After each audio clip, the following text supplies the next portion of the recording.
Hello everyone, I'm Santiago, and today I'm going to be testing ARK Survival Evolved on the GeForce GTX 1050 Ti for FPS monitoring. This time I won't be using cam, since due to the BattleEye anti-cheat that ARK uses, I cannot make the overlay work, so I'm using MSI Afterburner this time. So for 1080p I'm going to be using medium settings, and I will show you the best settings, the same on 900p and 720p. So first of all the stuff that can be ticked down in the options menu, and tick everything. Then keep sky quality, ground clutter density, ground clutter distance, and mesh level of detail at 50%, give or take a little lower, maybe 30 to 50%. Then resolution scale, keep it at the maximum, which is 1080p, the resolution I chose. And then keep everything on medium except textures, that those should be on high. And you should be getting pretty much 30 frames per second, give or take. Sometimes you'll get some stutters, very often I mean,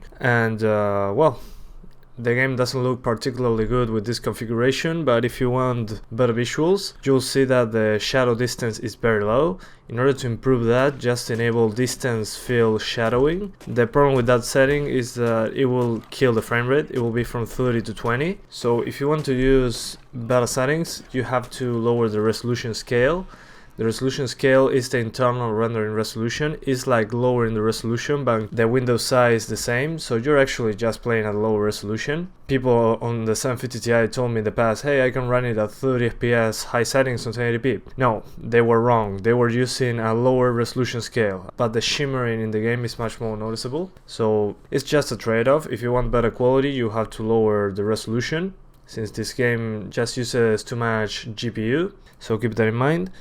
But yeah, by just lowering the resolution scale, I'll say 10 to 15%, you can use distance fill shadowing just fine. But then if you want to use better settings, just lower the resolution scale even further, and you can play on high settings, but it will be around 720p or a little lower if you lower the resolution scale that much, below 25%. Then on 900p I tried pretty much the same settings, but this time I enable screen space ambient occlusion 2 without the distance fill shadowing, and on native 900p it works fine. So far 30 frames per second, but again with those stutters, which are some sudden drops in the frame rate that you see when you are flipping the camera around very fast. But then I just lowered the resolution scale, I cranked up everything to high, and I kept distance fill shadowing enabled and screen space ambient occlusion 2, and the game ran pretty much at 30 frames per second. And finally at 720p I just use high settings with screen space ambient occlusion and distance fill shadowing enabled. All the sliders at 50% except resolution scale is at the maximum,